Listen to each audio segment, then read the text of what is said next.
IPL 2025 நாளைக்கு restart ஆகுது. இது வரைக்கும் ஆர்சிபி கேம்ப்ல எந்தெந்த ஓவர்சீஸ் பிளேயர்ஸ்லாம் ஜாயின் ஆயிருக்காங்க, ஹேசல்வுட் விளையாடுறதுக்கு வருவாரா மாட்டாரா? அண்ட் ஆர்சிபி ஃபேன்ஸுக்குலாம் ரொம்ப ரொம்ப ஒரு சந்தோஷமான விஷயம் இருக்கு. அதை நான் சொல்றேன். அது மட்டும் இல்லாம ஒரு சில டீம்லாம் டெம்பரவரி ரீப்ளேஸ்மெண்ட் பிளேயர்ஸை வர வச்சிருக்காங்க. அவங்க யார் யாருன்றதையும் பத்தி இந்த வீடியோல டீட்டெயிலா பார்ப்போம். அதுக்கு முன்னாடி இந்த வீடியோக்கு ஒரு லைக் கொடுத்துட்டு அப்படியே சேனலையும் சப்ஸ்கிரைப் பண்ணி சப்போர்ட் பண்ணீங்கன்னா சிறப்பா இருக்கும். முதல்ல இது வரைக்கும் எந்தெந்த ஆர்சிபி பிளேயர்ஸ்லாம் மறுபடியும் கேம்ப்ல வந்து ஜாயின் ஆயிருக்காங்கன்னு பாத்தீங்கன்னா Phil Salt, Jacob Bethell, Liam Livingstone, Tim David, Romario Shepherd and Lungi Ngidi உங்க 6 பேரும் திரும்பி வந்து கேம்ப்ல ஜாயின் ஆயிட்டாங்க.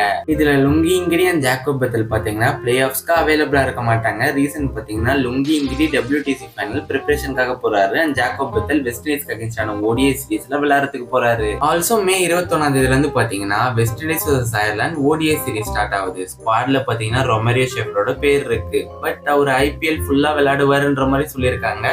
இன்னும் அபிஷியலா அதை பத்தின நியூஸ் எதுவும் வரல. அந்த நியூஸ் அதுக்கப்புறம் அது என்ன கதைன்னு சொல்றேன். ஓகே, இப்ப டீம்ஸ்ல புதுசா வந்திருக்க டெம்பரவரி ரீப்ளேஸ்மெண்ட்ஸ் யார் யாருன்னு பார்க்கலாம். முதல்ல பஞ்சாப்ல பாத்தீங்கன்னா லாக்கி ஃபெர்குசனுக்கு பதிலா கைலி ஜேமிசன் வந்திருக்காரு. அடுத்து குஜராத்ல பாத்தீங்கன்னா பட்லருக்கு பதிலா குசல் மெண்டிஸ் வந்திருக்காரு. அண்ட் LSGல பாத்தீங்கன்னா மயங்க் யாதவுக்கு பதிலா வில்வூர் ரூப் வந்திருக்காரு. இது வரைக்கும் இந்த 3 டீம்ஸ்ல தான் டெம்பரவரி ரீப்ளேஸ்மெண்ட்ஸ் நடந்திருக்கு. இதுல லாக்கி ஃபெர்குசன் அண்ட் மயங்க் யாதவுக்கு பாத்தீங்கன்னா இன்ஜுரி அண்ட் ஜாஸ் பட்லர் பாத்தீங்கன்னா அவரோட நேஷனல் டியூட்டிக்காக போயிட்டாரு. ஓகே, இப்ப நான் ஆர்சிபி ஃபேன்ஸுக்கு சொல்றேன்னு சொல்லியிருந்த அந்த ஹாப்பியான நியூஸ் என்னன்னு பாத்தீங்கன்னா ரஜத் படிதார் ஆர்சிபி கேம்பை வந்து ஜாயின் பண்ணிட்டாரு. அது மட்டும் இல்லாம நெட்ஸ்ல வேற வந்து பேட்டிங் ஆடிட்டு இருந்தாருங்க. பாக்குறதுக்கு நல்லா ஃபுல்லி ஃபிட்டா இருக்க மாதிரி தான் தெரியுது. சோ ஆர்சிபி ஃபேன்ஸ் யாரும் ரஜத் படிதாரை பத்தி கவலைப்பட வேணாம். இப்போதைக்கு ரஜத் படிதாருக்கு ஃபிட்னஸ் ஒரு ப்ராப்ளமா வராது. ஆனா அவர் பாத்தீங்கன்னா இங்கிலாந்து அகைன்ஸ்டான இந்தியா ஏ ஸ்குவாட்ல இருக்காரு.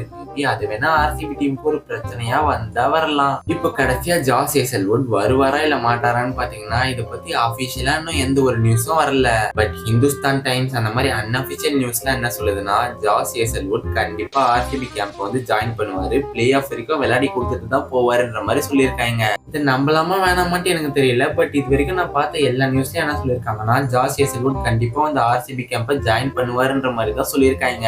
ஓகே கைஸ், இப்போதைக்கு இவ்வளவுதான் நம்ம கையில இருக்க அப்டேட்ஸ். இத்துடன் இந்த ஒரு வீடியோவை முடித்துக் கொள்கிறேன். Love you all. Bye guys.